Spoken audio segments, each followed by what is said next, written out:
감사합니다. 저는 동정민입니다.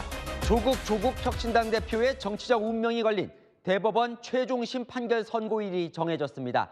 다음 달 12일, 조 대표는 자녀 입시 비리 그리고 청와대 감찰 무마 사건으로 1심과 2심에서 징역 2년을 선고받았죠. 조 대표 12월 12일 대법원에서 2심대로 확정된다면 즉시 의원직을 상실하고 대표직 내려놓고 구치소 수감 절차를 받게 됩니다.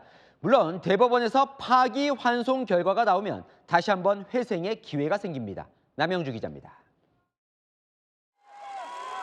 대법원이 다음 달 12일 조국 혁신당 대표 상고심 선고일을 잡았습니다. 조 대표는 크게 자녀 입시 비리와 유재수 감찰 무마 두 가지 혐의로 기소됐습니다. 대법원이 선고 당일 유죄를 확정하면 조 대표는 즉시 의원직을 상실하고 수감 절차를 밟게 됩니다. 피선거권도 제한돼 출소 이후 5년간 선거에 나갈 수 없습니다. 반면 재판을 다시 하라는 판결이 나오면 조 대표는 의원직을 유지한 채 법정 다툼을 이어가게 됩니다. 자녀 입시 비리 혐의는 배우자 정경심 전 교수가 이미 징역 4년 확정 판결을 받았습니다. 조 대표 사건에서도 결론이 달라질 확률이 낮다는 분석이 나옵니다. 반면 유재수 감찰 무마 혐의는 조 대표 측이 직권남용이 성립할 수 없다고 다투고 있습니다. 1, 2심 재판부는 입시 비리와 감찰 무마 혐의를 인정하고 조 대표에게 징역 2년의 실형을 선고했지만 이례적으로 법정 구속은 하지 않았습니다. 항소심 재판의 사실관계 파악과 법리 적용에 동의할 수 없기에 상소하여 대법원의 최종 판단을 구하고자 합니다. 조 대표 운명을 좌우할 대법원 주심은 엄상필 대법관으로 정경심 전 교수가 2심에서 징역 4년을 선고받을 때 재판장이었습니다. 다음 달 대법원 판결로 2019년부터 5년간 이어진 이른바 조국 사태 종지부를 찍을지 주목됩니다. 채널A 뉴스 남영주입니다. 이른바 조국 사태 언제부터입니까? 2019년에 시작됐으니 무려 5년 만에 최종 결론이 나오는 겁니다. 13개 혐의로 기소돼 실형을 선고받았지만 그 사이 조국 혁신당을 창당해 국회의원으로 당선되고 당 대표도 됐습니다. 이세아 기자입니다. 조국 대표 대법원 선고는 지난 2019년 12월 기소된 지 약 5년 만에 나오는 겁니다. 조 대표는 1, 2심에서 징역 2년 실형을 선고받았습니다. 1심은 기소 3년 2개월 만인 지난해 2월 결론이 나와 재판 지연 논란이 일었습니다. 재판이 늦어지면서 조 대표는 법무부 장관직에서 물러난 뒤에도 서울대 교수로 재직했고 결국 해임 처분을 받아 교직을 떠났습니다. 2심 재판은 1심 선고 뒤 1년 만인 지난 2월에 나왔습니다. 조 대표는 항소심에서도 징역 2년 실형을 선고받았지만 법정 구속을 피했습니다. 이후 조국 혁신당을 창당해 본인이 순번 입원을 받아 국회의원에 당선했고 조국 혁신당은 비례대표 국회의원 12명을 배출했습니다. 실제 유죄 판결이 나더라도 당연히 그 유죄 판결에 승복할 것입니다. 하더라도 그 뒤의 길을 다시 정치의 길로 걸어갈 것입니다. 조 대표 사건은 장기간 법원에 머물렀지만 가족을 포함한 다른 관련자들은 일찌감치 형을 확정받았습니다. 자녀 입시 비리 등 혐의로 재판에 넘겨진 정경심 전 동양대 교수는 2022년 대법원에서 징역 4년을 확정받았습니다. 사모펀드 혐의로 기소된 조 대표 오촌 조카 조범동 씨, 사학비리 혐의로 재판을 받은 조 대표 친동생 모두 실형이 확정됐습니다. 조 대표가 정치 생명을 이어갈 수 있을지는 다음 달 대법원 판단에 달려 있습니다. 채널A 뉴스 이세아입니다. 네, 안기자 사회부 강병규 기자 나왔습니다. 길었습니다. 이제 다음 달 12일이면 최종 대법원 선고가 나오게 되는데 그날 판결은 어떤 선택지가 있는 거예요? 네, 일단 유죄를 확정하는 경우가 있습니다. 조 대표가 실형을 확정받으면 정치 활동을 계속하기는 어렵습니다. 반면 대법원이 재판을 다시 하라 이렇게 판결하면 의원직을 유지한 채 법정 다툼을 다시 이어갈 수 있습니다. 유죄가 확정된다. 그럼 조국 대표는 어떻게 되는 겁니까? 네, 조국 대표는 2심에서 징역 2년형을 선고받았잖아요. 형이 확정되는 즉시 의원직을 잃습니다. 다만 선고 즉시 수감될지는 좀 지켜봐야 할 것 같습니다. 1, 2심에선 선고 직후 곧장 수감되기도 하지만 대법원 단계에선 별도의 절차를 밟기도 합니다. 과거 한명숙 전 국무총리나 김경수 전 경남지사 때도 대법원 선고 후 하루나 이틀 신변을 정리할 시간이 주어졌습니다. 근데 지금 조 대표가 조국 혁신당 대표란 말이에요. 이 네. 대표직은 어떻게 돼요? 네, 조 대표는 유죄가 확정될 경우에 대해서 이렇게 얘기한 바 있었습니다. 뭐 감옥 가야죠. 방법이 없죠. 뭐. 못 읽었던 책 읽고 푸시업하고 뭐 스쿼트하고 플랭크하고 이러면서 건강관리 열심히 해서 그 기간 나와야 되죠. 네, 조국 혁신당 당원에는 다른 정당과는 다른 점이 한 가지 있는데요. 대표 거류시 전당대회 최다득표 최고위원, 그러니까 김선민 수석 최고위원이 조 대표의 자리를 넘겨받게 되는 겁니다. 근데 조 대표 물러나면 조국 혁신당은 어떻게 될까요? 네, 조 대표가 수감된다면 아무래도 당의 고심점이 좀 사라진다고 봐야 할 것 같습니다. 조 대표의 상징성이 창당이나 총선 결과를 내는데 큰 영향을 미쳤다, 이런 분석이 지배적이고요. 당의 윤석열 대통령 탄핵안 추진 동력이 약해지는 것 아니냐는 관측도 나옵니다. 최근 대통령 탄핵안 초안 공개 등 추진 과정도 조 대표가 전면에서 활동했습니다. 조국 혁신당은 오늘 판결과 무관하게 흔들림 없이 하겠다고 밝혔습니다. 이제 유죄는 살펴봤고 반대의 경우에 무죄로 나올 수도 있는 거예요? 네, 유죄는 곧바로 확정될 수 있지만 대법원에서 바로 무죄를 확정 지을 순 없습니다. 대신 재판을 다시 하라고 판결할 수는 있는데요. 이 경우 조국 대표는 의원직을 유지한 채 사법 리스크를 안고 정치 활동을 계속하게 됩니다. 본인이 직을 유지하는 동안 정권 비판 목소리를 더욱 높일 것으로 보입니다. 법조계의 관측은 어떻습니까? 네, 좀 법조계 얘기를 좀 들어보면요. 먼저 혐의가 크게 두 가지인데요. 일단 입시 비리 혐의는 배우자인 정경심 전 교수가 이미 유죄 확정 판결을 받았잖아요. 조 대표 역시 결론을 뒤집긴 어렵다는 관측이 나옵니다. 또 하나, 2021년 8월 정경심 교수가 입시 비리 등 혐의로 2심에서 징역 4년형을 선고받았죠. 그때 재판장인 엄상필 부장판사가 대법관에 임명됐는데 지금 조국 대표 사건의 주심 대법관입니다. 유재수 감찰무마 혐의는 조국 대표가 직권남용죄가 성립할 수 없다고 주장하고 있는데 대법원이 어떻게 볼지 좀 지켜봐야 할 것 같습니다. 만약에요, 대법원이 재판 다시 하라고 내려보낸다면 그 결론은 언제쯤 나오는 거예요? 벌써 5년이나 걸렸거든요. 맞습니다. 사실 예측할 수 없습니다. 선거법 사건은 2심을 3개월 이내에 마치라는 규정이 있지만 조 대표 사건은 선고와는 무관하기 때문입니다. 네, 잘 들었습니다. 아는 기자 강병규 기자였습니다. 다음 소식입니다. 이재명 민주당 대표는 경기도 예산 유용 혐의로 기소돼 재판을 하나 더 받게 됐지요. 자, 법원이 사회적 파장이 큰 사건으로 보고 판사 3명이 심리하는 합의부 사건으로 배정했고 그 재판부가 결정이 됐습니다. 바로 대북 송금 사건 이화영 전 경기도 평화부지사에게 중형을 선고했던 그 재판부입니다. 이 대표 측 반발이 예상됩니다. 유준 기자의 단독 보도입니다. 이재명 더불어민주당 대표의 경기도 예산 유용 의혹을 다룰 재판부가 결정됐습니다. 수원지법은 무작위 배당을 통해 이 사건을 형사 11부 신진우 부장판사에게 맡겼습니다. 당초 단독 재판부에 배정됐지만 사회적 파장이 큰 사건이라고 판단해 3명의 판사가 함께 판단하는 합의부로 사건을 넘긴 겁니다. 이 재판부는 지난 6월 이화영 전 경기도 평화부지사 1심을 맡아 징역 9년 6개월을 선고했습니다. 수원지법은 전산 자동 배당이 원칙이라고 밝혔습니다. 의도한 건 아니라는 겁니다. 이 재판부는 이 대표의 대북 송금 재판도 맡고 있습니다. 이미 민주당이 재판부를 바꿔야 한다고 문제 삼았던 곳입니다. 유죄의 심증을 드러냈던 재판부입니다. 근데 굳이 그 재판부가 계속 재판을 맡겼다고 고집하는 것, 그게 타당한 것인지 모르겠습니다. 민주당 반발이 이어질 전망이지만 실제 이 재판부가 이 대표 선고까지 할지는 미지수입니다. 법원은 내년 2월 정기 인사를 앞두고 있는데 판사 구성이 바뀔 가능성이 있습니다.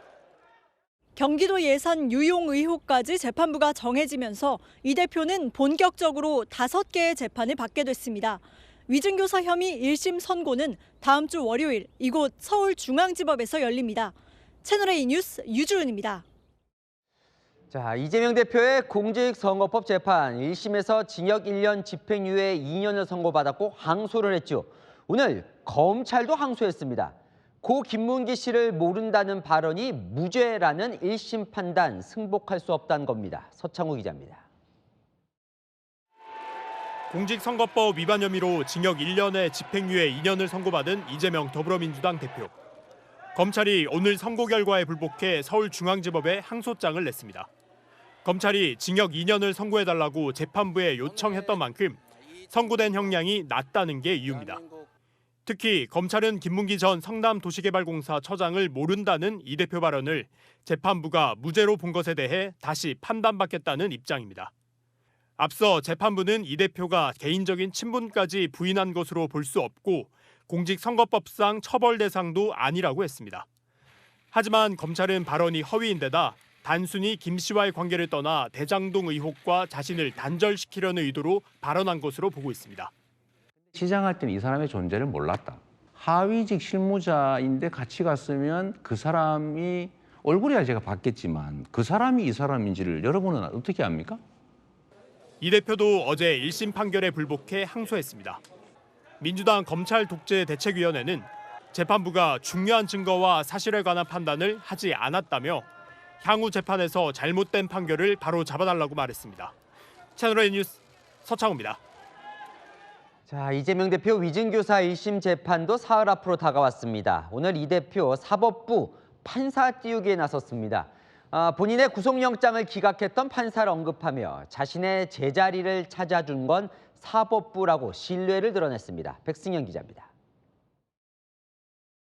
대다수 법관들에게 그리고 사법부에 감사와 존중의 마음을 전해드리는 바입니다. 이재명 민주당 대표가 지도부 회의에서 사법부를 향해 신뢰를 드러냈습니다. 흑역사도 있고 한때 잘못 가기도 했지만 대한민국 사법부는 반드시 제 길을 찾았다고 했습니다. 지난해 자신의 구속영장 기각 사례도 언급했습니다. 구속해도 좋다라고 하는 국회의 입장 표명이 있었지만 역시 구속영장 기각을 통해서 제자리를 잡아준 것도 사법부였다. 그러면서 사법부 전체를 비난하지 말라고 했습니다. 판결에 대해서 비판할 수 있습니다. 그러나 이를 벗어나서 사법부 전체를 싸잡아 비난하는 그런 일들은 바람직하지 않다라는 말씀을 드립니다. 사흘 뒤 위증교사 1심 선고를 염두에 둔 사법부 띄우기라는 해석도 나옵니다. 반면 민주당 지도부는 오늘도 이 대표 유죄를 선고한 1심 판결 비판을 이어갔습니다. 패자의 몇 마디 발언을 두고 그 피선거권을 박탈하는 것은 참정권 침해란 생각을 합니다. 친명계 핵심 조직인 더민주 전국혁신회의는 사법부가 국민주권을 견제하고 있다고 했습니다. 채널A 뉴스 백승현입니다. 자, 사흘 뒤 이 이재명 대표의 위증교사 혐의 1심 재판. 이 대표의 정치적 운명을 좌우할 중요한 재판이라 여야 모두 벌써 치열하게 맞붙고 있습니다. 이 대표 지시로 위증을 했다는 증인 그리고 그 과정에서 두 사람이 나눈 녹취록, 여당은 증거가 차고 넘친다며 유죄를 주장하고 있고 민주당은 위증도 없었고 채택한 녹취도 짜깁기라 무죄라고 주장합니다. 손인혜 기자입니다. 국민의힘은 이재명 민주당 대표 위증교사 사건 1심 유죄가 확실하다고 말했습니다. 위증 당사자 김모 씨의 자백이 있고 이 대표와의 통화 녹취 등 증거가 많다며 징역 1년 6개월을 예상했습니다. 유죄는 확실할 수밖에 없고 이 정도의 위증교사의 증거가 확보된 재판은 아마 드물 겁니다. 이 대표가 김 씨에게 진술요지서를 주고 기억을 되살리라고 한 것이 위증의 증거라고도 했습니다. 자기한테 유리한 진술요지서를 보내주고 그대로 기억을 되살리라고 하는 것 자체가 위증을 하라는 얘기다. 그 1심 재판 판결을 보면 그 무죄의 가장 큰 이유가 그 증언이에요. 민주당은 위증 자체가 없었기 때문에 무죄라고 주장합니다. 위증 교사를 하지도 않았지만 설령 검찰이 얘기하듯이 교사가 있었다고 가정하더라도 이재명 대표가 원하는 것과 정반대의 진술을 했기 때문에 위증 자체가 존재할 수도 없다. 검찰이 유리한 증거만 짜깁기해서 제출했다고 주장했습니다. 정치 검찰의 왜곡과 날조가 심한 사건입니다. 이재명 대표와 간 전체 통화 내용을 자세히 들여다보면 씨가 KBS 측과 김병량 시장 사이에 고소 취소 협의를 이미 알고 있었다는 점을 확인할 수 있습니다. 여야 모두 사흘 뒤 이 대표 위증교사 재판에 촉각을 곤두세우고 있습니다. 채널A 뉴스 손인혜입니다.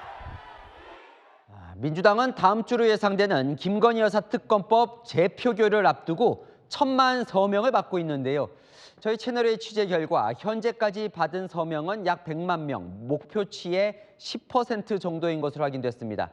민주당은 서명도 내일 장외 집회도 총동원령을 내린 분위기입니다. 이상원 기자의 단독 보도입니다. 국민의 명령이다. 김건희를 특검하라. 더불어민주당은 지난 11일 김건희 여사 특검법을 관철시키겠다며 1,000만 서명 운동을 시작했습니다. 우리 모두 1,000만 서명 반드시 함께해서 민주공화국을 위해서 힘차게 전진합시다. 민주당 관계자에 따르면 목표치인 1,000만 명 서명 중 어제 기준으로 달성률은 약 10%입니다. 오프라인과 온라인에서 모두 서명을 받고 있는데 합쳐서 약 100만 명 정도 서명한 것으로 취재됐습니다. 민주당 관계자는 중복 서명이 가능한 점을 고려해도 많이 부족하다며 당내에서도 부담이 많다고 말했습니다. 각 시도당에선 자체적으로 온라인 서명 사이트를 개설해 참여율을 높이는 방안을 검토 중입니다. 내일 열리는 4차 장외 집회는 일반인 참여율을 최대한 높이기 위해 시민단체 중심으로 진행할 예정입니다. 이재명 대표도 참석은 하되 연설은 하지 않을 계획입니다. 그래서 이번 집회는 시민단체가 하시는 행사에 저희 민주당이 가급적 많이 함께 동참하는 형태로 진행하게 됐다는 점 말씀드리고요. 지난 주말 집회에선 민주당 의원 4명이 총 30분간 발언했지만 내일은 박찬대 원내대표만 5분가량 짧게 발언하기로 했습니다. 민주당 관계자는 장외 집회 동력을 최대한 끌어올리기 위한 조치라고 전했습니다. 채널A 뉴스 이상원입니다. 총선 공천 과정에서 민주당을 탈당한 서른 전 의원이 이재명 대표 사퇴를 외쳤습니다. 자, 친명계는 비명계를 향해 또 흔들면 돌이킬 수 없을 것이라고 경고했습니다. 정현주 기자입니다. 총선 과정에서 이른바 비명행사 논란 이후 민주당을 탈당한 비명계 서른 전 의원. 지난주 1심에서 징역형 집행유예를 선고받은 이재명 대표를 향해 의원직과 대표직을 내려놔야 한다고 압박했습니다. 사퇴해서 조용히 기다리면서 그리고 다음을 보겠다는 게 자신이 할 수 있는 최선의 길이라고 합니다. 그래야 당도 살고 자신도 살 수 있다라는. 비명계를 향해 움직이면 죽습니다라고 한 최민희 의원과 신해사제 언급을 했던 이해식 의원도 비판했습니다. 깡패나 범죄자들이 할 수 있는 이야기지 그냥 일반인들이 하기에는 그건 절대 쉽지 않은 이야기죠. 김정은이한테 통할 수 있는 이런 식의 얘기를 한다면은. 친명계는 반발했습니다. 친명 핵심 의원은 채널A에 비명계는 대선 패배의 책임을 잊지 말아야 한다며 또 흔들면 돌이킬 수 없을 것이라고 경고했습니다. 만약 이 대표가 최종심에서도 선거권과 피선거권이 박탈될 경우 당대표직은 더 이상 수행할 수 없습니다. 민주당 관계자는 선거권이 없으면 정당법상 당원이 될 수 없어 당대표직도 맡을 수 없지만 그럴 일이 있겠냐고 했습니다. 채널A 뉴스 정현주입니다. 자, 이재명 대표 선거법 재판 결과에 따라 당의 선거비용 434억 반환 여부도 결정되죠. 이 당내에선 후보 귀책인데 당이 책임지는 건 위헌 소지가 있다는 주장이 나왔습니다. 여당은 당 차원에서 대표 법률 지원도 검토한다더니 모순이라고 비판했습니다. 홍지은 기자입니다. 김민석 민주당 최고위원이 이재명 대표 당선 무효형으로 당이 선거비용 434억 원을 반납할 수도 있는 현 상황에 대해 위헌 소송 가능성을 언급했습니다. 이 대표의 선거법 판결로 당이 434억 원을 반납하는 게 과잉 처벌이나 연좌제, 정당의 자유를 침해하는 것 아닌지 살펴봐야 한다는 주장입니다. 이 대표의 선거법 유무죄가 정당 책임인지 따져봐야 한다는 겁니다.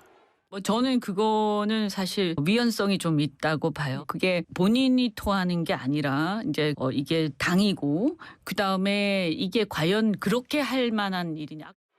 이 대표 개인과 정당의 책임을 분리하려는 의도가 내비치자 여당은 이 대표 공직선거법 1심 판결 후 당 차원에서 적극 대응하겠다고 했던 것과 모순이라고 지적했습니다. 당에서 여러 가지 지원을 하는 것 자체도 그래서 더 문제가 없다 생각합니다. 개인 변호사 비용까지 지금 지급하겠다고 검토를 하고 있지 않습니까? 근데 이번에는 반대로 이재명 대표 개인 책임이니까 당에서는 434억 원을 도로 국고에 반납할 의무가 없다. 이렇게 주장하는 것은 그 주장 자체로 서로 모순되기 때문에.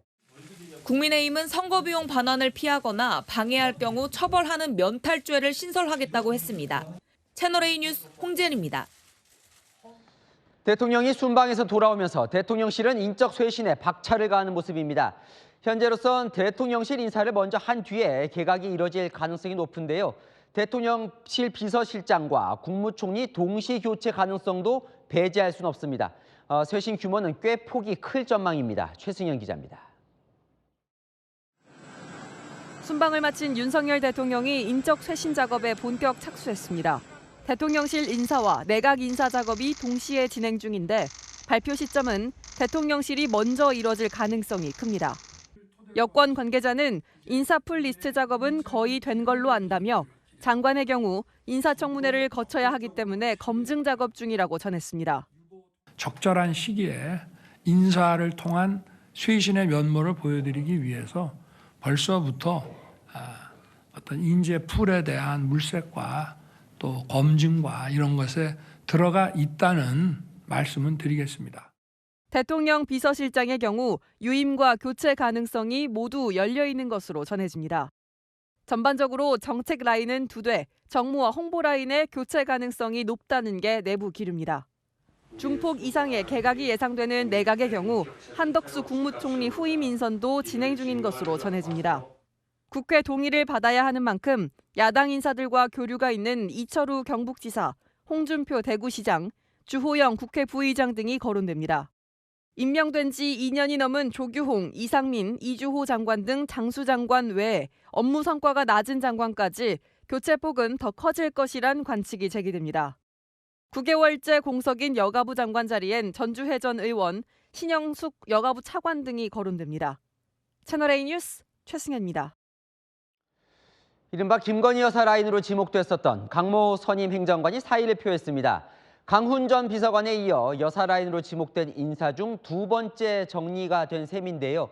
8인회 언급도 있었지만 대통령실은 이걸로 이른바 여사 라인 정리를 마무리할 것으로 보입니다. 안보겸 기자입니다. 음주운전으로 정직 2개월 징계를 받고 대통령실에 복귀해 논란이 일었던 강모 국정기획비서관실 선임행정관이 사의를 표했습니다.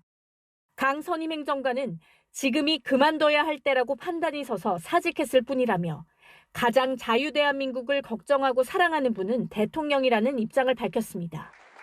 강 선임행정관은 한동훈 국민의힘 대표가 일명 김건희 여사 라인으로 지목한 인사이기도 합니다. 앞서 강훈 전 정책홍보비서관이 한국관광공사 사장 후보 지원을 자진 철회한 데 이어 이른바 여사 라인이 정리된 건 2번째입니다. 한 대표는 환영 의사를 밝혔습니다. 대통령실에서 인사에 대해서 잘 판단하셨을 것이다 라고 생각합니다. 하지만 대통령실은 추가 여사 라인 정리는 고려하지 않고 있는 걸로 알려졌습니다. 한 대표는 대통령과의 면담에서 여사 라인 8명을 언급한 바 있습니다. 대통령실 관계자는 강 선임행정관도 여사 라인이라 정리한 게 아니다라고 선을 그었습니다. 범법 행위로 스스로가 부담을 느껴 물러났다는 의미입니다. 채널A 뉴스 안보겸입니다. 네, 문재인 전 대통령의 부인 김정숙 여사가 검찰에 출석하지 않기로 했습니다. 딸 다희 씨 부부에게 생활비 등을 지원했다는 의혹을 소명하라는 검찰의 참고인 소환 통보는 정치 탄압 수사라는 겁니다. 김유빈 기자입니다. 김정숙 여사가 검찰의 참고인 소환 통보에 불출석 의사를 전달했습니다. 윤건영 민주당 의원은 참고인이라 법적 출석 의무가 없고 현재 수사가 무리한 정치 탄압이라는 판단 때문이라고 불출석 이유를 밝혔습니다. 검찰은 김 여사에게 25일부터 29일 사이 조사를 받으라는 통보를 한 것으로 전해집니다. 검찰은 전 사위 서모 씨의 타이 이스타제 취업 이후 문재인 전 대통령 부부가 다희 씨 생활비 지원을 멈췄다고 보고 있습니다. 김 여사가 출석할 경우 다희 씨에게 수천만 원대 돈을 전달한 경위를 파악할 것으로 전망됐습니다. 김정숙 여사 측은 채널A 통화에서 이미 문 전 대통령을 피해자로 입건했고 김 여사는 연루된 점이 하나도 없다면서 검찰이 김 여사를 소환할 이유도 나가야 할 이유도 없다고 밝혔습니다. 김건희 여사에게는 핸드폰 뺏겨가면서 조사다운 조사도 못했던 검찰이 전임 대통령의 영부인인 김정숙 여사에게는 이렇게 무도하게 할 수 있는지 되묻고 싶고요. 한 민주당 의원은 김건희 여사에게서 시선을 돌리기 위해 민주당 진영을 향한 자극적인 수사와 소환 행태를 반복할 것이라고 말했습니다. 채널A 뉴스 김유빈입니다. 러시아가 우크라이나에 쏜 미사일 신형 중거리 탄도미사일인 IRBM이었습니다. 미사일 이름이 우리말로 하면 개함이란 뜻인데 탄두 여러 개를 실을 수 있는 다탄두 탑재를 강조한 걸로 보입니다. 유럽 전역이 사정권이어서 서방에 경고 메시지를 보낸 것으로 해석됩니다. 이솔 기자입니다. 깜깜한 밤, 하늘에서 하얀색 섬광이 번쩍이더니 연달아 떨어지며 땅으로 내리꽂힙니다. 현지 시각 어제 우크라이나 드니프로가 미사일 공격을 받는 장면이 포착된 겁니다. 블라디미르 푸틴 러시아 대통령은 직접 대국민 연설에 나서 어제 발사한 미사일이 신형 중거리 탄도미사일, 즉 IRBM이라고 밝혔습니다. IRBM의 실전 사용은 사상 처음입니다. Современные, имеющиеся в мире системы противовоздушной обороны и создаваемые американцами системы противоракетной обороны в Европе подобные ракеты не перехватывают. 신형 IRBM의 속도는 마하 10의 초음속으로 핵탄두 여러 개를 탑재할 수 있습니다. 여러 개의 열매를 맺는 개함이라는 뜻의 러시아어 오레시니크라고 이름 붙였는데 이번 공격에 최소 6개의 탄두가 실렸던 걸로 확인됐습니다. 최대 사거리가 5,500km에 달해 유럽 전역이 사정권에 포함됩니다. 우크라이나의 중거리 미사일 에이테크임스와 스톰섀도를 지원한 미국과 영국 등 서방에 경고의 메시지를 보낸 걸로 해석됩니다. Вопрос о дальнейшем развертывании ракет средней и меньшей дальности будет решаться нами в зависимости от действий США и их сателлитов. А в случае эскалации агрессивных действий будем отвечать также решительно и зеркально. 이번 IRBM 공격으로 34명이 다친 것으로 전해졌지만 탄도로 인한 대형 폭발은 나타나지 않아 군사적 목적보다는 정치적 목적의 발사였던 걸로 풀이되고 있습니다. 채널A 뉴스 이솔입니다. 러시아의 무기 사용에 젤렌스키 우크라이나 대통령은 푸틴이 또 전쟁을 키울 짓을 했다라며 맹비난했습니다. 앞서 우크라이나의 공습에선 북한군 장성이 부상당한 사실이 전해졌습니다. 서주희 기자입니다. 볼로디미르 젤렌스키 우크라이나 대통령은 현지 시각 어제 러시아의 중거리 탄도미사일 발사에 대해 푸틴이 최소 11,000명의 북한군을 투입한 데 이어 두 번째 확전 행위를 저질렀다고 비난했습니다. Сьогодні ж наш божевільний сусід вкотре показав, який він насправді, як він зневажає і гідність, і свободу, і взагалі життя людей, і як він боїться. 미국도 미사일 발사 30분 전 러시아로부터 자동 통보를 받긴 했지만 우려되는 상황이라고 평가했습니다. 우크라이나군이 쏜 미사일로 북한군 장성이 부상당한 정황도 전해졌습니다. 월스트리트저널은 현지 시각 어제 서방 당국자를 인용해 고위 북한 장성이 최근 우크라이나의 쿠르스크 지역 공습으로 부상을 입었다고 보도했습니다. I can't confirm the report. A North Korean general officer, I think you said, being injured in the battlefield. But that being said, where they are positioned, they are absolutely fair target. 우크라이나군은 같은 날 영국산 스톰섀도 공대지 장거리 미사일로 쿠르스크 지역을 공습했습니다. 현지 매체들은 이 지역에 북한군 지휘관들이 있는 지하 지휘소가 있었다고 전했습니다. 북한군의 부상 정도나 구체적 신원은 파악되지 않은 것으로 알려졌습니다. 앞서 우크라이나 정부는 북한군 장교 최소 500명이 러시아에 입국했다고 밝혔습니다. 그중 고위급으로는 김영복 조선인민군 총참모부 부총참모장과 리창우 정찰총국장, 신금철 인민군 소장 등이 포함되는 것으로 알려졌습니다. 채널A 뉴스 서주입니다. 러시아가 미사일을 쏜 바로 그날 북한은 무기 전시회를 열어 무력을 과시했습니다. 김정은 위원장은 유일한 평화 수호자는 국방력이라며 트럼프 2기 정부를 겨냥했습니다. 박수유 기자입니다. 대형 전시장에 작은 소총부터 대륙간 탄도미사일까지 줄지어 전시됐습니다. 어제 평양에서 열린 무기 전시회 모습입니다. 무대 옆쪽으로 가장 최근 발사 시험에 성공한 ICBM 화성 19형이 놓여 있고 무대 위엔 북한의 주력 단거리 탄도미사일인 북한형 이스칸데르 KN-23이 놓여 있습니다.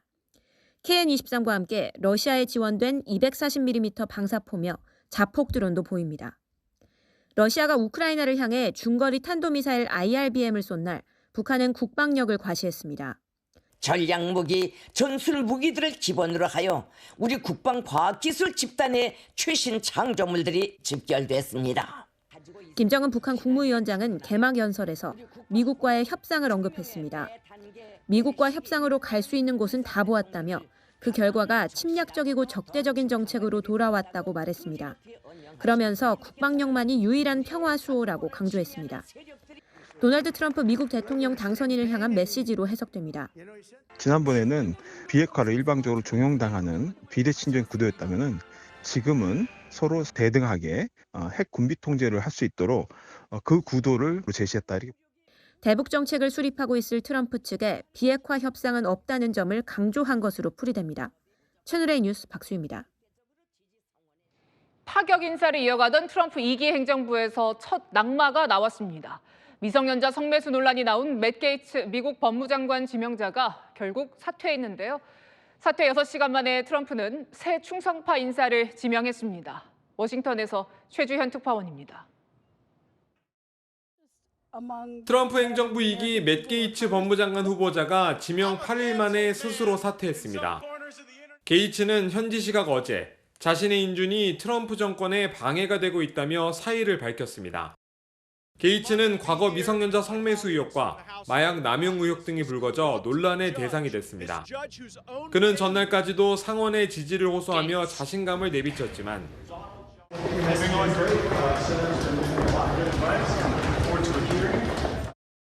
결국 트럼프 인선 첫 낙마 사례로 기록됐습니다. 미 CNN 방송은 트럼프가 게이츠 사퇴 당일 아침 전화를 걸어 인준이 어려워 보인다며 사퇴를 권했다고 보도했습니다. 트럼프는 게이츠 사퇴 6시간 만에 후임자를 지명했습니다. 검사 출신인 펜 본디 전 플로리다주 법무장관입니다. 본디는 지난 2020년 트럼프 탄핵 추진 당시 변호인으로 곁을 지킨 충성파입니다. 플로리다주 법무장관 재선 땐 트럼프로부터 후원금을 받기도 했고 폭스뉴스에서 고정 패널로도 오래 활동했습니다. 하지만 다른 지명자들의 추가 낙마 가능성도 점쳐집니다. 피트 헤그세스 국방장관 지명자는 2017년 성폭행 혐의를 받고 있고 로버트 케네디 주니어 보건복지부 지명자는 백신 음모론을 제기한 이력, 린다 맥마흔 교육부 장관 지명자는 10대 링보이 성적 학대를 묵인한 의혹 등으로 부적격 논란이 확산되고 있습니다. 워싱턴에서 채널A 뉴스 최주현입니다. 택시의 무임승차에서 지구대에 간 취객, 체포 과정에서 폭행을 당했다며 경찰을 고소했습니다. 경찰은 공무집행을 방해해서 제압한 거란 입장인 반면 취객 측은 과잉 진압이라며 맞서고 있습니다. 강경모 기자입니다. 술에 취한 남성이 경찰관 손에 이끌려 지구대 안으로 들어옵니다. 소파에 앉아 수첩에 뭔가를 적는가 싶더니 벼란간 경찰들과 몸싸움을 벌입니다. 수갑을 채우려는 경찰. 저항하는 남성의 얼굴을 짓누르고 바닥에 쓰러진 남성을 2차례 내려칩니다. 경찰관 3명이 앞세에 수갑을 채운 뒤에야 상황은 종료됩니다. 60대 A씨가 공무집행 방해 혐의로 현행범 체포되는 모습입니다. A씨는 전날 밤 지인과 술을 마신 뒤 택시에 무임승차했다 지구대에서 조사를 받았습니다. 경찰관들이 인적 사항을 적으라고 요구했는데 이를 거부하는 과정에서 몸싸움이 벌어진 겁니다. 이 과정에서 경찰관 1명이 A씨에게 종아리를 물렸고 A씨 역시 다리와 치아 등을 다쳤습니다. 무릎으로 눌러가지고 무릎을 깨물었다고 하시는 건 무슨 말씀이죠? 저희 체포 과정에서 반항하시면서 공무집행 방해와 상해 혐의로 재판에 넘겨진 A씨. 과잉 진압으로 피해를 입었다며 자신을 체포했던 경찰관 3명을 고소했습니다. 침을 뱉거나 뭐 책상을 뒤엎거나 뭐 이랬으면은 매뉴얼이 있어서 아버지가 잘못된 거 이렇게 할 수도 있는데 가만히 앉아 있는 사람을 해당 경찰관들은 A씨가 난동을 부려 물리력을 행사한 거라며 매뉴얼에 따라 정당하게 제압한 것이라고 반박합니다. 경찰은 당시 CCTV 영상 등을 토대로 사실관계를 파악할 방침입니다. 채널A 뉴스 강경모입니다. 어제 오후 전기차가 건물로 돌진해서 지나가던 행인 4명이 다쳤습니다. 운전자는 정차된 차량 운전석에서 신발을 갈아 신다가 사고가 났다고 진술했는데요. 송정현 기자가 취재했습니다. 골목길에서 흰색 전기차가 음식점 건물로 돌진합니다. 지나가던 행인 4명을 들이받고 나서야 멈춰선 차량. 곧이어 구급대가 도착해 다친 사람들을 들것에 실어 옮깁니다. 어제 오후 5시 20분쯤 서울 강남구에서 사람들이 차에 부딪혀 다쳤다는 신고가 접수됐습니다. 사고가 난 현장에는 통제선이 아직 쳐져 있는데요. 충격으로 담벼락이 허물어지고 계단 손잡이가 떨어져 나갔습니다. 소방분들, 경찰분들 때문에 좀 돌아지면 많이 꽉 찼고요. 사람들이 막 여기 쓰러졌더라고요. 너무 놀래가지고. 차량 차주는 안절부절 막 울면서 어떡하냐고 계속 전기차라서 그런지 화재 위험이 있다 그래서 일단 시민들 접근 못하게 해놓고. 사고를 낸 30대 여성은 정차 시 제동 상태를 유지해주는 오토 홀드 기능을 누른 후 운전석에서 신발을 갈아 신다 엑셀을 잘못 밟아 사고가 났다고 진술한 것으로 전해집니다. 경찰 조사 결과 운전 당시 음주나 마약을 한 상태는 아니었습니다. 경찰은 교통사고 처리 특례법 치상 혐의로 여성을 입건해 조사를 이어갈 예정입니다. 채널A 뉴스 송정현입니다. 출근길 도로 한복판에서 본인 차를 부수며 지나가는 행인들에게는 욕설을 퍼붓는 여성. 만취 상태였습니다. 이번 달에만 음주 단속에 4번 적발됐습니다. 최다한 기자입니다. 한 여성이 손으로 자신의 승용차 트렁크를 강하게 내려칩니다. 차를 다시 한번 치고는 주변에 서 있는 남성에게 소리를 지릅니다. 이 여성은 자신의 승용차 사이드미러도 발로 찹니다. 뒤에 있는 차에서 경적이 울리자 이번에는 조용히 하라고 소리칩니다. 주변에서 차를 빼라고 설득하지만 거부합니다. 어제 오전 술을 마신 여성이 차로 도로를 막고 소란을 피웠습니다. 오늘 차에서 내리더니 카메라를 이렇게 뒤로 찍더라고. 다 죽여버린다고. 이게 신고하고. 여성이 1차선 도로를 20분 동안 막으면서 출근 시간에 극심한 정체를 빚었습니다. 여성은 어제 저녁에도 술을 마신 후 다시 나타나 도로를 막고 소리를 지른 걸로 전해졌습니다.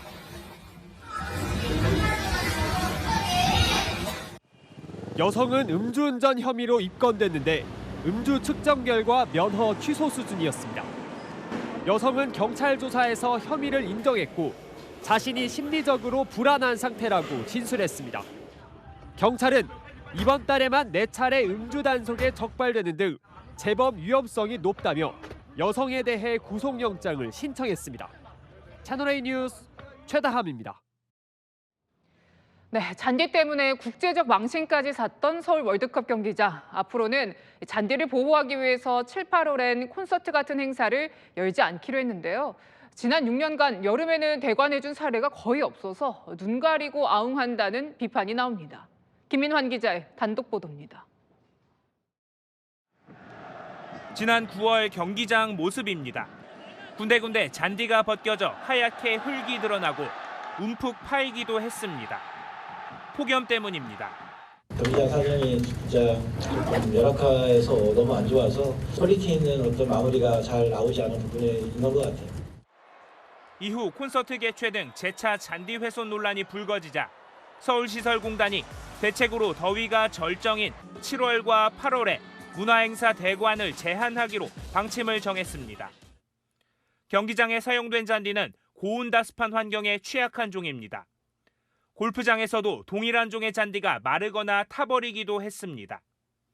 한여름에 그라운드 사용을 자제해 잔디를 최대한 보호하겠다는 겁니다. 하지만 지난 6년간 서울 월드컵 경기장에서 열린 문화 행사는 8건. 이 중 7, 8월 행사는 지난해 잼버리 콘서트 1건뿐입니다. 2달 대관을 제한하는 대책이 유명무실하다는 지적이 나옵니다. 올해 같은 기상이 지속된다면 9월 중에도 사용을 좀 자제하는 게 필요할 것 같습니다. 공단은 대관을 아예 금지하는 방안도 검토했지만 채택하지 않았다고 설명했습니다. 채널A 뉴스 김민환입니다. 동덕여대와 총학생회 측이 남녀공학 전환 논의와 학생들의 점거를 잠정 중단하기로 합의했죠. 그런데 교내 기물 파손과 레커칠 등 복구비를 두고 또 갈등입니다. 총학생회는 레커칠을 주도하지 않았다고 주장했고 학교는 대신 낼 생각이 없다는 입장입니다. 강보인 기자입니다. 붉은색 글씨로 공학 전환을 반대한다고 적힌 유리문 앞에 이불과 매트가 쌓여 있습니다. 지난 11일부터 이어진 점거 시위가 끝나면서 학생들이 철수하는 겁니다. 동덕여대 학생들이 12일 동안 점거했던 100주년 기념관 아닙니다. 학생들은 모두 철수했지만 박람회를 위해 설치했던 칸막이와 기둥에는 여전히 공학 반대 문구가 남아 있습니다. 학교와 총학생회 측은 어제 공학 전환 논의 잠정 중단과 본관 제외 점거 학생 철수 등에 합의했지만 레커칠과 기물 파손 등 학교 측 피해 배상에 관련해서는 의견 차이를 좁히지 못했습니다. 당장 집기 파손으로 취소된 취업 박람회 주관업체 손해배상과 관련해 학교 측은 대학 본부에서 대신 낼 생각은 없다는 입장입니다. 하지만 총학생회 측은 3억 3천만 원을 낼 수 없다고 맞서고 있습니다. 레커칠 등을 주도한 게 총학생회가 아니라고도 주장합니다. 전혀 없고요. 학우분들도 전혀 낼 필요가 없다고 생각을 합니다. 동덕여대 측은 이번 사태로 입은 피해 규모가 최대 54억 원이라며 학생들을 대상으로 법적 대응도 검토하고 있습니다. 동덕여대와 총학생회 측은 오는 25일 다시 만나 추가 면담을 할 예정입니다. 채널A 뉴스 강보인입니다. 아이슬란드의 온천 관광지에 검붉은 용암이 밀려듭니다. 올해만 7번째 화산 폭발을 겪고 있는 아이슬란드. 대체 땅 밑에서 무슨 일이 일어나는 중일까요? 정다은 기자입니다. 시뻘건 용암이 강물처럼 흐릅니다. 용암 기둥이 여기저기에 솟아 있습니다. 현지 시각 20일 아이슬란드 남서부 레이캬네스 반도에 있는 그린다비크 화산이 폭발한 겁니다.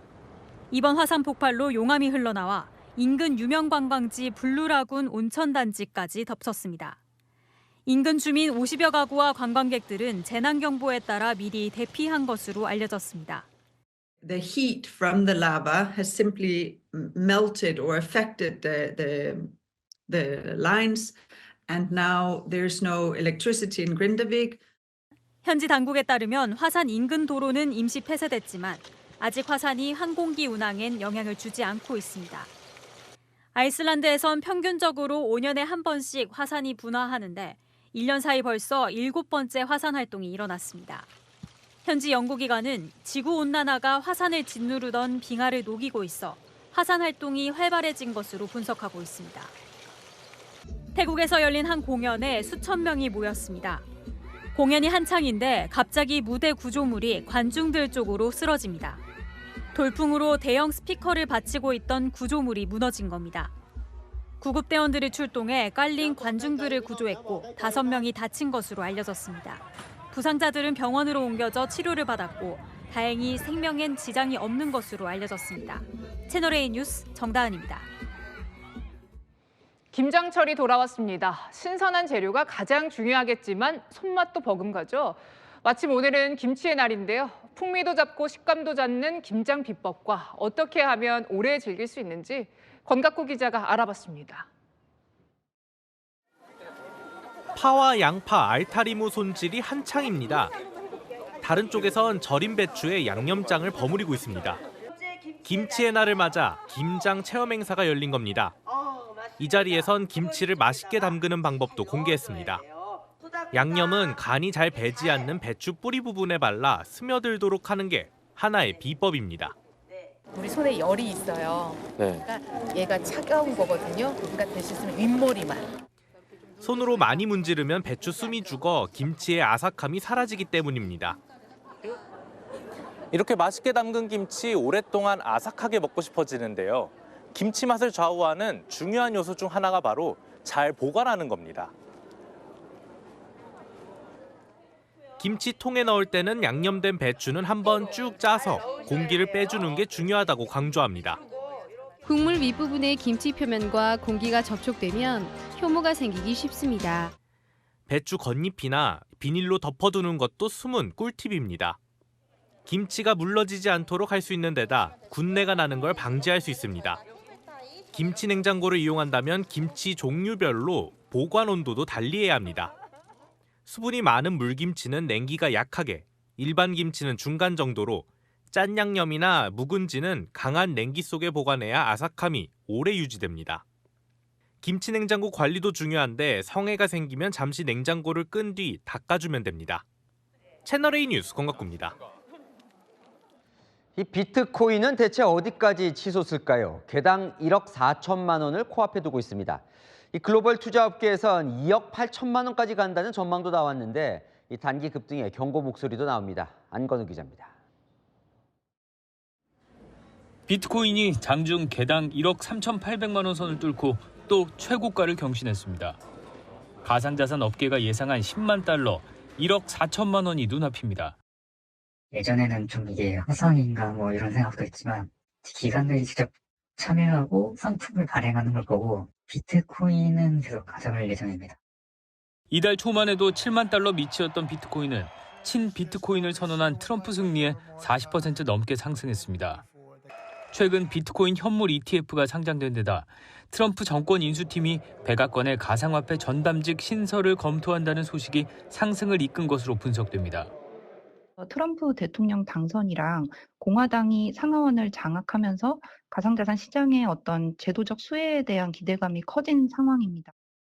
여기에 코인 저승사자로 불렸던 게리 겐슬러 미 증권거래위원장이 트럼프 행정부가 출범하는 내년 1월 사임한다는 발표까지 더해졌습니다. 호재가 이어지면서 글로벌 금융기관에선 내년 말까지 비트코인이 2억 8천만 원까지 오를 것이란 전망도 나옵니다. 단기간 급등에 대한 경고의 목소리도 나옵니다. 가상자산 투자회사의 마이클 노보그라츠 최고 경영자는 10만 달러를 찍고 20% 하락할 수 있다고 지적했습니다. 채널A 뉴스 안건우입니다. 성혜랑 기자와 여랑야랑 시작합니다. 첫 번째 주제 보겠습니다. 대통령과 여야 대표 다 나왔는데요. 미소 띄고 있는데 뒤에 뭐가 있어요? 네, 다들 웃고 있지만요. 한결같이 이 뒤에 고민들이 있습니다. 오늘 모두가 유독 분주한 하루를 보냈는데요. 여랑야랑이 이 4명의 하루를 쫓았습니다. 먼저 야당 대표들입니다.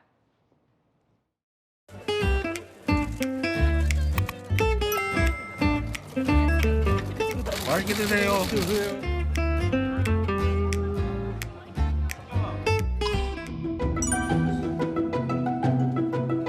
대한민국 사법부를 믿습니다.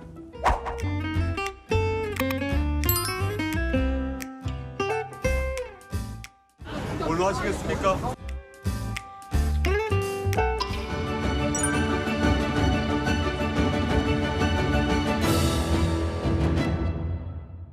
그러니까 김장하고 호피는 타고 있지만 두 야당 대표 모두 고민은 있네요. 네, 이재명 대표요. 다음 주 월요일에는 이 위증교사 1심 선고 있고요. 조국 대표는 징역 2년 선고됐던 자녀 입시 비리 사건 다음 달 12일 최종심이 잡혔죠. 운명의 날 다가온 겁니다. 그러니까 야당 1당 2당 대표는 모두 사법 리스크가 고민인 거고 한동훈 대표는요? 네, 오늘 조찬 기도회 가랴, 고 김영삼 전 대통령 추모식 가랴 빠듯한 일정 소화했는데요. 일정 끝날 때마다 기자들의 질문도 쏟아졌습니다. 바로 이 문제 때문이죠.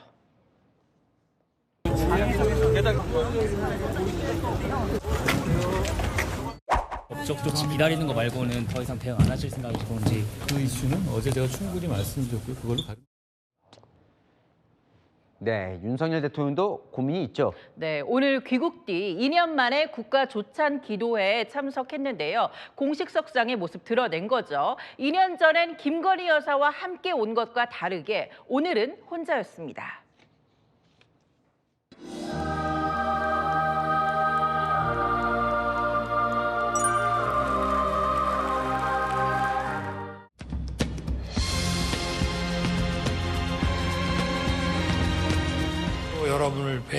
힘이 절로 솟습니다. 윤 대통령의 지지율 지난주와 마찬가지로 20% 기록했는데요. 여권에선 이재명 대표의 사법 리스크가 현실화돼도 대통령 지지율이 꿈쩍 않는 게 고민이라고 합니다. 네, 다음 주제 보겠습니다. 민주당 내일 장외 집회를 여는데 결혼식 끝나고 오라고요? 네, 민주당 내일 장외 집회 때 파란색 금지령 내렸죠. 애지중지했던 당의 상징색 파란색을 금지한 이유에 대해서 이렇게 밝혔습니다.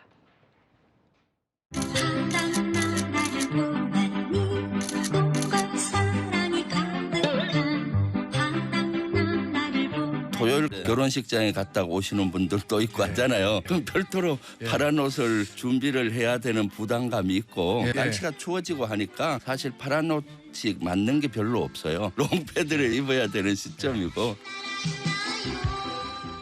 이게 결혼식장에 간 일반 하객들까지 고려를 한 거예요. 네, 민주당 매주 장외 집회에 이 적극 동원령 내리고 있는데요. 당색을 빼면 일반 시민들도 좀 더 편하게 참여할 거란 포석이 깔린 걸로 보입니다. 하지만 여권은 아예 꼼수라고 지적하더라고요. 일반 시민인 척 집회에 참여하라는 노골적 꼼수가 흔히 보입니다.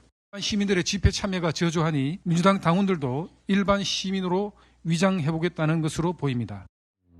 위장이다. 그러니까 당원들을 일반 시민처럼 보이게 하려고 뭔가 부풀리게 한다 이렇게 의심하는 것 같네요. 네, 맞습니다. 야권 내 비명계 인사도 같은 지적했습니다. 너무 잦은 집회, 피로감을 주고 동력을 떨어뜨릴 거라고요. 기회를 기다릴 줄 알아야 되는데 만날 첫날 이렇게 놓으면은 피곤해지고 당원들 동력은 점점 더 떨어지게 돼 있습니다. 지금은 쉬어야 돼요. 이재명 대표에 대한 방탄의 흐름이 깔려 있구나 이걸 알기 때문에 아는 사람은 안 가려고 그러죠.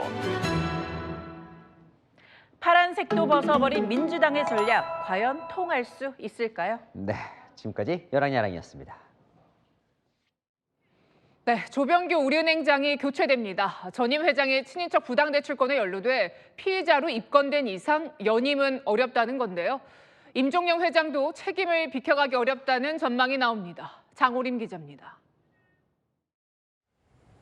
우리금융지주 이사들은 오늘 정례 이사회를 열고 조병규 우리은행장의 연임이 어렵다는데 의견을 모았습니다. 손태승 전 회장의 부적정 대출건에 대한 수사가 속도를 내는 가운데 최근 조병규 행장이 피의자 신분으로 전환되자 정상적인 직책 수행이 어렵다고 판단한 겁니다. 조 행장의 임기는 다음 달 31일까지로 차기 행장 후보군은 다음 주쯤에 윤곽이 드러날 전망입니다. 현 경영진으로 수사 범위가 확대되면서 우리금융 안팎 개선, 임종용 회장에 대한 책임론도 커지고 있습니다. 앞서 검찰은 두 번의 압수수색 영장에서 임 회장도 우리은행 실무진으로부터 손 전 회장 친인척의 대출 사실을 보고받은 적이 있다고 명시했습니다. 임 회장은 피의자 신분은 아니지만 영장에 이름이 올랐던 만큼 추후 피의자 전환을 배제할 수 없는 상황입니다. 제가 책임질 일이 있으면 충분히 책임지겠습니다. 검찰은 오늘 손태승 전 회장에 대해 특가법상 배임 혐의로 구속영장을 청구했습니다. 채널A 뉴스 장호림입니다. 오늘은 첫눈이 내린다는 절기 소설입니다. 그만큼 공기가 차가워진다는 뜻도 담겨 있는데요. 곳곳에선 본격적으로 겨울나기를 준비하며 김장을 시작하는 모습입니다. 주말인 내일도 아침에 춥습니다. 2도 안팎에서 시작돼 오늘보다도 조금 더 낮겠고요. 낮 기온은 13도 안팎으로 일교차가 크겠습니다. 한편 동해상에선 물결이 높게 일고 있어서 동해안까지 너울이 밀려들겠습니다. 주말 나들이의 배편 확인하셔야 합니다. 내일 아침 춘천은 영하 2도, 안동은 영하 1도에서 시작됩니다. 이 지역은 기온이 떨어지며 아침까지 안개가 짙게 끼겠습니다. 남부지방도 전주 0도, 광주와 대구 1도 등 춥겠습니다. 다음 주엔 전국에 비 예보 있는데요. 기온이 더 내려가서 첫눈 가능성도 있습니다. 주말 동안 다가올 추위와 눈 예보에 대비하셔야겠습니다. 날씨였습니다. 윤석열 대통령 오늘 양극화를 해소하고 새로운 중산층의 시대를 열겠다고 임기 후반기 다짐을 밝혔습니다. 하지만 오늘 나온 대통령 지지율은 20%, 민심은 여전히 차갑습니다. 민심을 얻어 임기 후반기 동력을 되살릴 수 있을지는 지금 준비 중이라는 인적 쇄신이 중요해 보입니다. 변화와 쇄신을 증명할 인사가 나올까요? 마침표 찍겠습니다. 민심을 되돌릴 시험대. 뉴스에 마칩니다. 감사합니다.